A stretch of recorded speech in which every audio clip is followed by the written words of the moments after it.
अस्सलाम वालेकुम गाइस। इस वीडियो में हम 9th क्लास की 1.2 एक्सरसाइज को कवर करेंगे और मज़े की बात है ये भी है कि हम इसमें ना डेफिनेशन को रीड करेंगे और फिर उससे रिलेटेड जो क्वेश्चंस होंगे एक्सरसाइज में उसको पहले सॉल्व करेंगे। ठीक है, जैसे कि लास्ट वीडियो में अगर आपने 1.1 एक्सरसाइज में देखी होगी तो उसमें मैंने रो और कॉलम का कंसेप्ट दिया था, तो मैं इसलिए एक बार रिपीट कर देता हूँ कि ये जैसे कि ये हमारे पास एग्जांपल है, ये एक मैट्रिक्स है।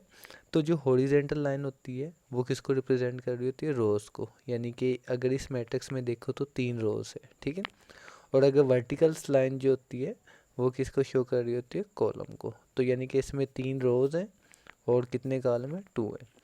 अब इसमें जो टॉपिक है वो है टाइप ऑफ मैट्रिक्स के। टाइप ऑफ मैट्रिक्स क्या होता है? सबसे पहले जो टाइप ऑफ मैट्रिक्स है वो क्या है?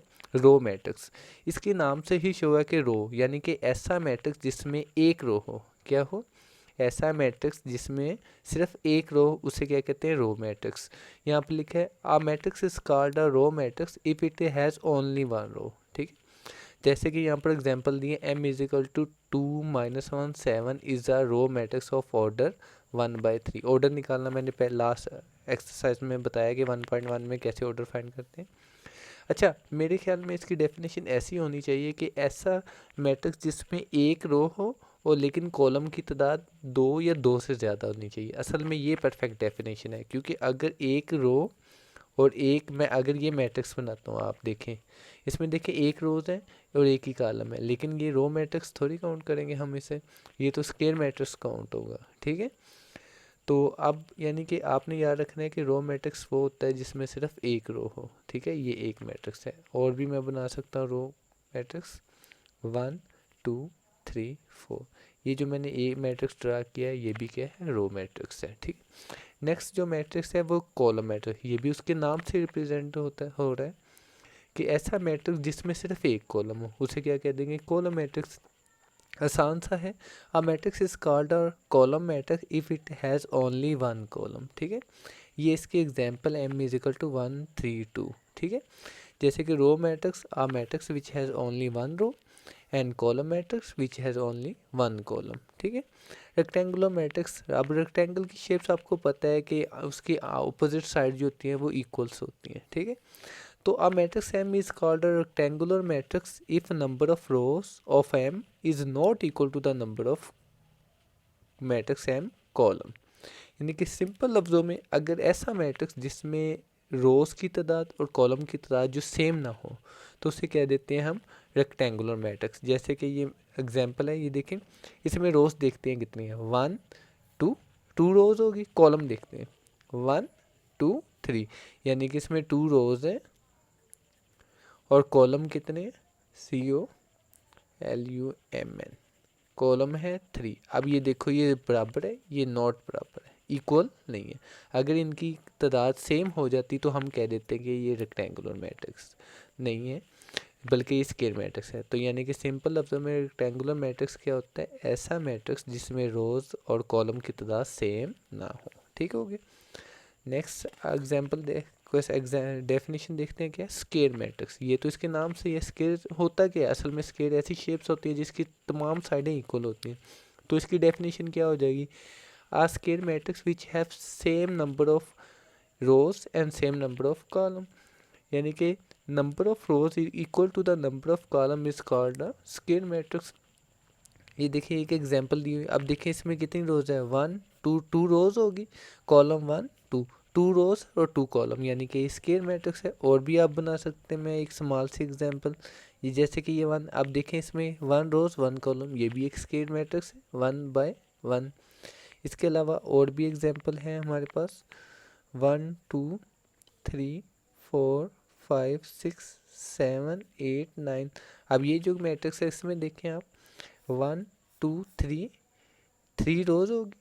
ठीक है, और 1 2 3 और 3 कॉलम है। ठीक है, स्क्वायर मैट्रिक्स से हमने याद रखना है कि अगर वो डेफिनेशन से भी पूछ लेते हैं कि स्क्वायर मैट्रिक्स क्या होता है तो आप बता देना कि जिसमें रोज़ और कॉलम की तरह सेम हो। बाकी इनके ऑर्डर से भी पता चल जाता है कि अगर ये दोनों एलिमेंट सेम हो तो वो स्क्वायर मैट्रिक्स होते हैं। ये भी स्क्वायर मैट्रिक्स, इसका क्या ऑर्डर हो गया? 2/2 स्क्वायर मैट्रिक्स। अब नल और जीरो मैट्रिक्स। तो नल और जीरो ऐसा मैट्रिक्स जिसमें तमाम एलिमेंट जो है वो ज़ीरो हो जाए, तो ऐसे मैट्रिक्स को क्या कहते हैं, नल मैट्रिक्स। जैसे कि ये एक एग्जांपल दिया, ए इज इक्वल टू 0 0 0। तो यहाँ पर मैं और भी एग्जांपल लिख सकता हूँ, जैसे कि मैं बस एलिमेंट, हर एलिमेंट ज़ीरो होना चाहिए आप उसमें, ठीक है, तो ये भी एक नल मैट्रिक्स है। नेक्स्ट देखते हैं हम क्या है हमारे पास। अब ये इस 5 डेफिनेशन से रिलेटेड हमारे पास क्वेश्चन है एक्सरसाइज 1/2 में, ठीक है। तो हम देखते हैं, हमने एक्सरसाइज का फर्स्ट क्वेश्चन इसमें क्या पूछता है, आपने आइडेंटिफाई करना है unit matrix, row matrix, column matrix और नल मैट्रिक्स, यानी इन 4 चीज़ों के बारे में बताना है, ठीक है। यूनिट मैट्रिक्स फिलहाल मैं इसके बाद इस क्वेश्चन के बाद डिस्कस कर लेते हैं, लेकिन मैं बता देता हूँ, ऐसा मैट्रिक्स जिसमें ये वितर होता है, क्या होता है, वितर। तो इसमें जो एलिमेंट हो ना 1 1 हो और बाकी सारे एलिमेंट क्या हो 0, तो इसको आइडेंटिटी यूनिट मैट्रिक्स कहते हैं, ठीक है। अब देखें ये कौन सा मैट्रिक्स है आपके ख्याल से, क्या ये यूनिट मैट्रिक्स है, नहीं, क्योंकि यहाँ पर 1 1 नहीं है। क्या ये रो मैट्रिक्स है, नहीं, क्योंकि इसमें तो 2 रो है, तो रो मैट्रिक्स तो वो होता है जिसमें एक रो हो। तो क्या ये कॉलम मैट्रिक्स है, नहीं, क्यों कॉलम मैट्रिक्स क्यों नहीं, क्योंकि इसमें 2 कॉलम है। कॉलम मैट्रिक्स तो ऐसा होता है जिसमें एक कॉलम हो, तो ये क्या नल मैट्रिक्स है। ऐसे एलिमेंट मैट्रिक्स जिसके तमाम एलिमेंट क्या हो, सिफर हो, तो इसे क्या कहते हैं, नल मैट्रिक्स।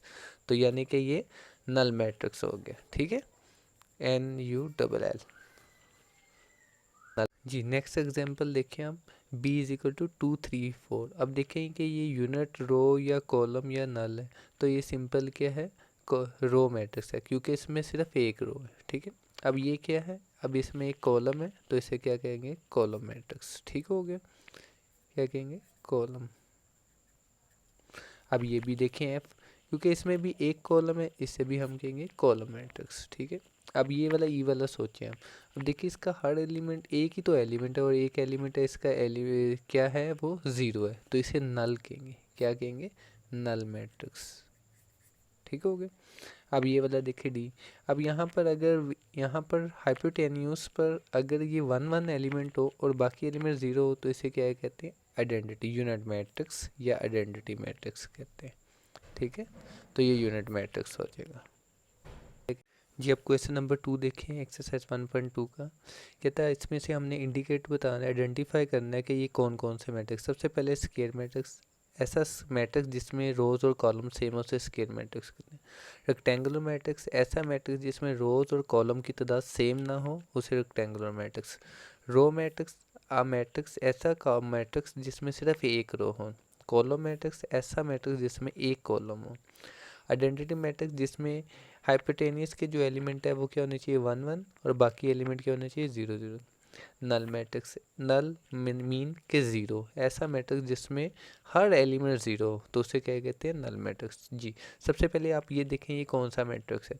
देखिए आप इसमें कितनी रोज है, इसमें 2 रोज है और कॉलम कितने हैं, 3 है, तो ये कौन सा मैट्रिक्स हो जाएगा, ये कॉलम मैट्रिक्स, रेक्टेंगुलर मैट्रिक्स हो जाएगा। आर में लिख देता हूँ, रेक्टेंगुलर, ठीक हो गया, क्योंकि रेक्टेंगुलर में रोज और कॉलम की तरह सेम नहीं होते। जी ये वाला कौन सा है, अब देखिए इसमें सिर्फ एक कॉलम है, क्या है, कॉलम, तो ये क्या आ जाएगा, कॉलम मैट्रिक्स हो जाएगा, ठीक है। इसे वैसे रेक्टेंगुलर भी कह सकते हैं क्योंकि इसमें 3 रोज है और एक कॉलम है, इसे रेक्टेंगुलर भी कह सकते हैं, लेकिन अगर कॉलम का जिक्र है तो हम इसे कॉलम मैट्रिक्स कहेंगे। अब जी इसमें देखें, इसमें क्या है, 2 रोज है 2 कॉलम है, अगर ये दोनों सेम हो, 2 रोज 2 कॉलम, मतलब कि ये स्क्वायर मैट्रिक्स है, ठीक है। यहाँ पर ये तो हमें पहले भी पता है कि ये वाले एलिमेंट अगर 1 1 और बाकी 0 हो तो इसे क्या कहते हैं, यूनिट। मैं इसकी डेफिनेशन अभी एक्सप्लेन करूँगा कुछ क्वेश्चन के बाद। जी अब ये मैट्रिक्स देखिए, इसमें 3 रोज हैं, एक 1 2 3 और 2 कॉलम है, यानी 2/3, तो ये क्या होगा, रेक्टेंगुलर मैट्रिक्स होगा, ठीक है। अब ये वाला मैट्रिक्स देखिए, इसमें सिर्फ एक रो है, तो इसे हम क्या कह देंगे, रो मैट्रिक्स, ठीक है। ये दोबारा इसमें इसे नल नहीं कह सकते क्योंकि नल मैट्रिक्स ऐसा होता है जिसमें तमाम एलिमेंट 0, ये 0 नहीं है, ठीक है। इट मीन्स फिर ये एक कॉलम है तो इसे कॉलम मैट्रिक्स कहेंगे हम। अब ये देखिए, ये कौन सा मैट्रिक्स है, इसमें 3 रोज है 1 2 3 और 3 ही कॉलम है, यानी कि 3/3, और ये सेम हो तो इसे हम स्क्वायर मैट्रिक्स कहते हैं, क्या कहते हैं, स्क्वायर मैट्रिक्स। अब ये तो सिंपल सा है, ये आसान सा है। अब देखिए इसका हर एलिमेंट क्या है, 0, तो इसे हम कहेंगे नल मैट्रिक्स। ठीक है, अब हम सीखते हैं कि डायगोनल मैट्रिक्स क्या होता है, स्केलर मैट्रिक्स क्या होता है और यूनिट मैट्रिक्स या आइडेंटिटी मैट्रिक्स क्या होता है। डायगोनल मैट्रिक्स पहले मैं इसकी स्टेटमेंट समझाता हूँ, फिर उससे आपको आस्ता आस्ता डेफिनेशन भी समझा दूँ ताकि आपको याद करने में आसानी हो जाए। स्केयर मैट्रिक्स, पहली तो बात है कि डायगोनल मैट्रिक्स के लिए मैट्रिक्स का स्केयर होना ज़रूरी है। क्या होना ज़रूरी है? Square matrix is called a diagonal matrix. Diagonal matrix कहेंगे अगर if at least any one of the entries of it diagonal. असल में वो डायगोनल किसे कह रहे हैं? अगर मैं यहाँ पर ये मैट्रिक्स बनाता हूँ एक स्केयर मैट्रिक्स, ठीक हो गया वन, मैं यहाँ पर ना डॉट्स शो कर रहा हूँ, आपको डॉट्स नज़र आ रहे हैं? ठीक है, मैंने डॉट्स, ये जो ये वाली लाइन है इसे कहते हैं डायगोनल्स। ठीक, क्या कहते हैं? डायगोनल। तो वो कहते हैं कि स्केयर मैट्रिक्स, देखें स्केयर मैट्रिक्स 3 by 3 का मैट्रिक्स है, ये क्या होगा? Any one of entries of it diagonal, यानी कि डायगोनल में कोई भी एक एलिमेंट इज नॉट ज़ीरो। क्या होना चाहिए? At least one element, at least one का मतलब एक एलिमेंट, बाकी दो ज़ीरो हो सकते हैं। जैसे कि इस डायगोनल में कितने एलिमेंट है? 1 2 3, अगर ये ज़ीरो नहीं है तो ये दोनों ज़ीरो हो सकते हैं कि एटलीस्ट वन एलिमेंट इसमें कोई ना कोई होना चाहिए। And non diagonal entry, non diagonal entries जो है ना वो इसको कहते हैं, इसको R0, यानी कि डायगोनल एलिमेंट में at least one non zero element होना चाहिए और बाकी जो नॉन डायगोनल एंट्रीज है वो क्या होना चाहिए? ज़ीरो। जैसे कि यहाँ पर एग्जांपल ये देखें इधर, ये डायगोनल एंट्रीज है मेरी, ये क्या है? नॉन ज़ीरो है और बाकी क्या है? ज़ीरो है, तो इसे क्या कहते हैं? Diagonal matrix. कुछ और भी एग्जांपल लेता हूँ मैं ताकि आपको अच्छी तरह एक्सप्लेन कर सकूँ। अब मैं क्या करता हूँ, यहाँ पर ना ऐसे सारे ज़ीरो ले लेता हूँ। ठीक है, पहले तो ये देखिए स्केयर मैट्रिक्स है, जी स्केयर 3 by 3 का स्केयर मैट्रिक्स है। इसके डायगोनल में देखें, अब ये डायगोनल है, अब डायगोनल में सिर्फ एक एलिमेंट है, यही तो वो बात कह रहे हैं कि at least one element non zero होना चाहिए, तो देन ये क्या हो जाएगा? डायगोनल मैट्रिक्स हो जाएगा। और भी एग्जांपल, ये अब यहाँ पर वन है तो मैं ये दो नॉन ज़ीरो कर लेता हूँ। और भी एग्जांपल लिखता हूँ मैं, 2 0 0 0 3 0 0 0 0। अब देखिए यहाँ पर ये था डायगोनल, इसे कहते हैं डायगोनल। ठीक है, अब डायगोनल के अलावा बाकी एलिमेंट्स देखें वो ज़ीरो होने चाहिए क्योंकि इसने डेफिनेशन में क्या है? Non diagonals entries are zero, तो ये ज़ीरो है। अब डायगोनल में एटलीस्ट वन एलिमेंट ज़ीरो नहीं होना चाहिए, यानी कि कम से कम एक एलिमेंट जो है वो ज़ीरो नहीं होना चाहिए। अगर दो ज़ीरो हो जाए तो फिर भी ये डायगोनल रहेगा, अगर एक ज़ीरो हो जाए तो फिर भी ये डायगोनल रहेगा। ये डायगोनल की 3 एग्जांपल मैंने दी। अगर आपको फिर भी समझ ना आए तो मुझे मैसेज कर दें ताकि मैं दोबारा एक नई वीडियो के साथ आपको एक्सप्लेन कर सकूँ। अब आगे आ जाता है स्केलर मैट्रिक्स। अगर डायगोनल की समझ आ गई तो स्केलर की भी समझ आ जाएगी। कहता है डायगोनल मैट्रिक्स, जब डायगोनल मैट्रिक्स कह देता है वो ऑलरेडी, यानी कि ये वाली खसूसियत सब की सब उसमें होनी चाहिए। Is called a scalar matrix if all the diagonal entries are same and non zero. क्या क्या कि अगर डायगोनल, ये देखिए डायगोनल एलिमेंट्स, अगर ये दोनों सारे तीनों एलिमेंट सेम होने चाहिए, इसमें कोई एलिमेंट इस पर ज़ीरो नहीं होना चाहिए और बाकी एलिमेंट क्या होने चाहिए? ज़ीरो होने चाहिए। तो इस तरह के मैट्रिक्स को क्या कहते हैं? हम स्केलर मैट्रिक्स। और याद रखिए कि यहाँ पर वन नहीं आना चाहिए, वन नहीं अलाउ। ठीक है, वन के अलावा कोई भी आ जाए, आप ए बाकी सारे ज़ीरो कर दें आप, तो तब भी ये स्केलर मैट्रिक्स। स्केलर का मतलब ये चीज़ सेम होनी चाहिए, डायगोनल में सारे के सारे एलिमेंट क्या होने चाहिए? सेम होने चाहिए। इसके अलावा और भी आ सकते हैं, जैसे कि मैं लिख सकता हूँ 3 0 0 0 3 0 0 0 3। अब ये देखें ये सेम, अगर ये सेम एलिमेंट है तो ये क्या हो जाएगा? स्केलर। बस यहाँ पर 1 1 नहीं होना चाहिए, अगर यहाँ पर 1 1 आ जाएगा तो फिर क्या हो जाएगा? असल में वो 1 1 इसलिए नहीं कह रहा आना चाहिए क्योंकि अगर ये 1 1 ना हो जाएगा तो इसे आइडेंटिटी मैट्रिक्स या यूनिट मैट्रिक्स कहते हैं। क्या कहते हैं?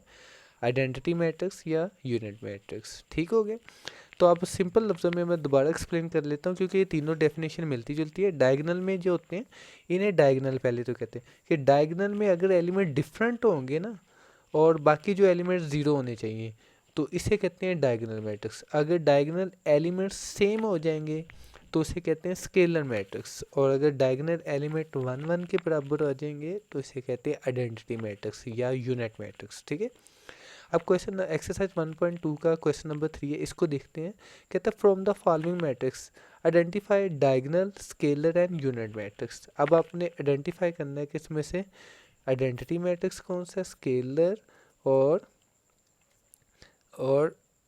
सॉरी डायगोनल कौन सा है, स्केलर और आइडेंटिटी मैट्रिक्स कौन सा है। तो सबसे पहले देखें, ये डायगोनल नहीं हो सकता, डायगोनल में ये एलिमेंट डिफरेंट होने चाहिए, ठीक है। ये यूनिट भी नहीं हो सकता क्योंकि यूनिट का मतलब होता है 1, तो ये 1 1 भी नहीं। अब 1 1 के अलावा कोई भी एलिमेंट सेम होगा तो ये क्या हो जाएगा, ये स्केलर कहलाएगा। क्या हो जाएगा, ये स्केलर, ठीक हो गया। अब ये देखिए आप, ये कौन सा मैट्रिक्स है इन तीनों ऑप्शंस में से, ये डिफरेंट एलिमेंट है डायगोनल में, तो ये क्या हो जाएगा, डायगोनल मैट्रिक्स हो जाएगा। क्या हो जाएगा, डायगोनल मैट्रिक्स। अब ये कौन सा है, अब देखिए ये तो 1 1 है, तो ये क्या हो जाएगा, यूनिट मैट्रिक्स, ठीक है। अब इसका बताएं, देखिए ये डायगोनल में अगर आपको समझना है, डायगोनल में देखें ये डिफरेंट एलिमेंट है, 3 और 0 एक दूसरे के डिफरेंट एलिमेंट है, तो ये क्या हो जाएगा, डायगोनल एलिमेंट मैट्रिक्स आ जाएगा, डायगोनल्स मैट्रिक्स, ठीक है। अब ये देखें, अब ये जो है ना मैट्रिक्स अनसॉल्व है, पहले आपने इसे सॉल्व करना है, फिर आप बता सकते हो कि ये कौन सा मैट्रिक्स है इन ऑप्शंस में। 5 - 3 कितना हो गया, 2, 0 0 2। तो आपके ख्याल में ये कौन सा बनता है, ये सेम है, 2 2 है, तो इसे क्या कहते हैं, स्केलर मैट्रिक्स, ठीक है। मैं पहले डेफिनेशन एक्सप्लेन करूँगा, उसके साथ साथ एक्सरसाइज, तो मैं इस तरह ही रिपीट एक्सप्लेन कर रहा हूँ आपके, ठीक है। अब आगे आ जाता है जी negative of the matrix. Negative of the matrix क्या होता है, बहुत ही आसान। मैट्रिक्स में जितने भी एलिमेंट है ना, उनकी अलामतों को चेंज कर देना है। अगर प्लस है तो माइनस कर दो, माइनस है तो प्लस कर दे, ठीक है। हम डेफिनेशन देखते हैं क्या है। कहता है कि let A be a matrix, कि ए कोई मैट्रिक्स है, देन इट नेगेटिव। इसको अब ए का नेगेटिव मैट्रिक्स है, तो उससे किससे रिप्रेजेंट करना है, माइनस ए से रिप्रेजेंट करना है, ठीक है। Is obtain by changing the sign of all entries of A, यानी कि हमने ए की तमाम वैल्यूज़ को क्या कर देना है, चेंज कर देना। अब ये एग्जांपल है, कहता है ए इज इक्वल टू 1 - 2 3 4 है, तो इसका नेगेटिव मैट्रिक्स क्या होगा, माइनस। देखिए यहाँ पर ए 1 पॉजिटिव है, तो यहाँ पर क्या कर देना है, नेगेटिव। ये नेगेटिव है तो ये पॉजिटिव, पॉजिटिव है नेगेटिव, पॉजिटिव है नेगेटिव। जस्ट आपने क्या करना है, साइन चेंज करना है, और जो प्लस है वो माइनस कर दो और जो माइनस है वो प्लस कर दो। अब ये एक्सरसाइज 1.2 का 4 क्वेश्चन है, इसमें देखें आप कि क्या देखें। कहते हैं इन सब मैट्रिक्स के ना नेगेटिव मैट्रिक्स फाइंड करें, तो हम इसी के नीचे जगह छोड़ी हुई है, देख लेते हैं। अब ए का क्या आ जाएगा, माइनस ए आ जाएगा जी। अब आप मेरी हेल्प करें जी, ये पॉजिटिव है तो क्या हो जाएगा, माइनस 1। 0 का कोई अलामत नहीं होती, इसलिए आपने इसको कोई अलामत नहीं देनी, ये 0 एज इट रह जाएगा। अब ये माइनस है तो क्या हो जाएगा, प्लस। देखिए कितना आसान है, ए का नेगेटिव मैट्रिक्स ये आ गया। अब बी का फाइंड करते हैं, तो अलामती तौर पर क्या है, माइनस बी से रिप्रेजेंट करना है जी। इसका देखते हैं क्या जवाब है जी। ये 3 पॉजिटिव है तो ये क्या हो जाएगा, -3। ये नेगेटिव है तो प्लस, ये भी नेगेटिव हो जाएगा, ये भी नेगेटिव है, क्योंकि जिसके साथ अलामत नहीं लिखी होती उसका मतलब होता है कि वो पॉजिटिव है। अब पॉजिटिव है तो नेगेटिव, ये बी का नेगेटिव मैट्रिक्स आ गया। अब सी का देखिए क्या आएगा, नेगेटिव, -c से रिप्रेजेंट करेंगे। यहाँ पर तो सारे एलिमेंट पॉजिटिव है तो सबको नेगेटिव कर देते हैं, तो ये -2 -6 -3 -2, ठीक हो गया। अब आप डी का देखें, आप डी का क्या आएगा, देखें ये पॉजिटिव, ये नेगेटिव है तो क्या हो जाएगा, पॉजिटिव। पॉजिटिव लिखने की ज़रूरत नहीं होती, ये पॉजिटिव है तो ये नेगेटिव, ये भी पॉजिटिव और ये भी नेगेटिव, ठीक है। ये डी की। अब ई का क्या आ जाएगा, -e। इसका क्या जवाब, एक लाइन का जवाब है इसका, आप ऐसे लिख सकते हैं। अब 1 पॉजिटिव है तो इसे क्या माइनस कर दें, ये नेगेटिव है तो इसे पॉजिटिव, ये भी नेगेटिव और ये भी नेगेटिव। अब नेक्स्ट क्वेश्चन देखते हैं। अब नेक्स्ट देखें, सबसे पहले क्वेश्चन से पहले हम डेफिनेशन लिख देते हैं। डेफिनेशंस क्या, ट्रांसपोज ऑफ अ मैट्रिक्स, यानी कि ट्रांसपोज कर निकालना है किसी मैट्रिक्स का, ठीक है। मैं पहले डेफिनेशन रिवाइज करता हूँ, अब रिपीट करता हूँ, फिर उसके बाद एग्जांपल से आपको एक्सप्लेन करूँगा। A matrix is obtain by interchanging the rows into column, या column into rows of a matrix is called a transpose of a matrix. If A is a matrix then its transpose is denoted by AT. Simple लफ्ज़ों में वो कह रहा है कि अगर रोज़ है, रोज़ को कॉलम में चेंज कर दो आप, या कॉलम को रोज़ में। आप कॉलम को रोज़ में चेंज कर लो, ठीक है। तो उससे क्या हो जाएगा, जो नया मैट्रिक्स हासिल होगा वो ए मैट्रिक्स का क्या होगा, ट्रांसपोज होगा। और इसको किससे रिप्रेजेंट करते हैं, ए की पावर टी। यहाँ पर एग्जांपल है, जैसे कि ये क्वेश्चन नंबर 5 है, इसमें कहते हैं कि हर मैट्रिक्स का क्या फाइंड करो, आप ट्रांसपोज फाइंड करो। जी पहले तो आपने क्या करना है, ए टी लगा लेना है, ठीक है। पहले तो याद रखना है कि अगर कोई कॉलम मैट्रिक्स है ना तो उसे रोज में कन्वर्ट कर देना है, और जो रोज में मैट्रिक्स होता है उसे कॉलम में कन्वर्ट कर देना है, ठीक है। तो ये क्या है, ये एक कॉलम मैट्रिक्स है, इसे आपने ऐसे पकड़ के ऐसे रोज में कन्वर्ट करना है, ऐसे और उसके बाद ऐसे, ठीक है। तो क्या आ जाएगा, 0 1 -2, ये क्या आ गया आपका, ट्रांसपोज आ गया ए मैट्रिक्स। देखें ये कॉलम था तो ये किस में कन्वर्ट हो गया, रोज। अब बी में देखें, बी क्या है, ये रोज मैट्रिक्स है, तो जब इसका ट्रांसपोज लेंगे तो क्या होगा, B T is equal to, rows है तो ये किस में कन्वर्ट हो जाएगा, कॉलम में कन्वर्ट हो जाएगा, ठीक है। 1 -6, ठीक है। ये तो इजी से थे कि अगर कॉलम है तो वो रोज बन जाएगी, और अगर रोज है, रोज मैट्रिक्स है तो वो कॉलम मैट्रिक्स में। अब देखें ये रेक्टेंगुलर मैट्रिक्स है, तो इसका कैसे ट्रांसपोज फाइंड करना है, ये ना तो रोज है कॉलम मैट्रिक्स है, ना तो कॉलम है। तो C T is equal to G, आपने क्या करना है कि फर्स्ट रोज को फर्स्ट कॉलम बना लेना है, क्योंकि उसने डेफिनेशन में क्या है कि रोज को कॉलम में चेंज कर दो या कॉलम को रोज में, एक को चेंज करना, सब रोज को सब कॉलम में चेंज करना। और कैसे करना है, ऐसे 1 2 है देखें, और इसे ऐसे लेकर आना है, ठीक है। तो ये क्या आ जाएगा, 1 2, ठीक है। फर्स्ट रोज को फर्स्ट कॉलम बना दिया, अब सेकंड रोज है उसको सेकंड कॉलम बना देते हैं। जी क्या आ जाएगा, 2 -1, आसान सा है। फिर थर्ड रोज है उसे थर्ड कॉलम बना लेना, ऐसे आना है, ठीक है। राइट तरफ आपने रोटेट करना है, तो क्या आ जाएगा 3 0।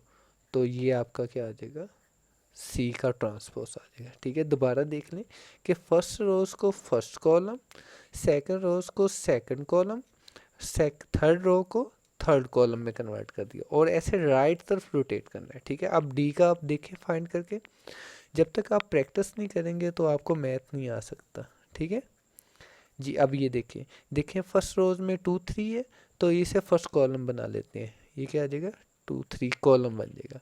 फिर इसी तरह सेकंड रोज क्या 0 5, तो इसे कॉलम बना 0 5, तो ये डी का ट्रांसपोज आ जाएगा, ठीक हो गया।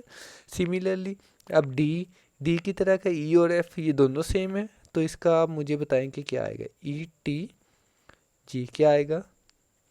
ये देखें फर्स्ट रोज क्या है 2 3, तो ये फर्स्ट कॉलम में कन्वर्ट हो जाएगी 2 3, और सेकंड रोज -4 5 है, तो ये क्या आ जाएगा कॉलम में 4 5 हो जाएगा, ठीक है। सिमिलरली अब एफ का ट्रांसपोज फाइंड करते हैं, ठीक है जी। देखें फर्स्ट रो क्या है 1 2, तो 1 2 कॉलम बन जाएगा। थर्ड सेकंड रोज क्या है 3 4, तो ये सेकंड कॉलम बन जाएगा 3 4, ठीक हो गया। तो ये ट्रांसपोज फाइंड किया है मैंने। अब नेक्स्ट देखते हैं क्या है एक्सरसाइज में। ये एक्सरसाइज का लास्ट क्वेश्चन है।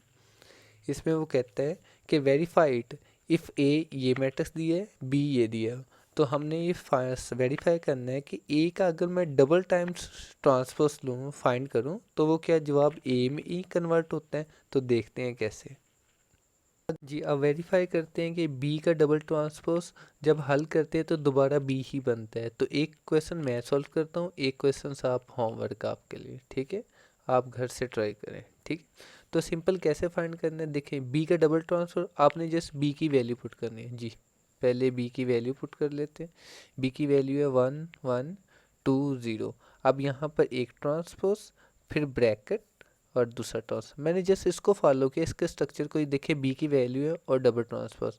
अब पहले क्या करते हैं, अब इनर साइड वाला ट्रांसपोज पहले अप्लाई करते हैं, तो क्या आ जाएगा हमारे पास जी।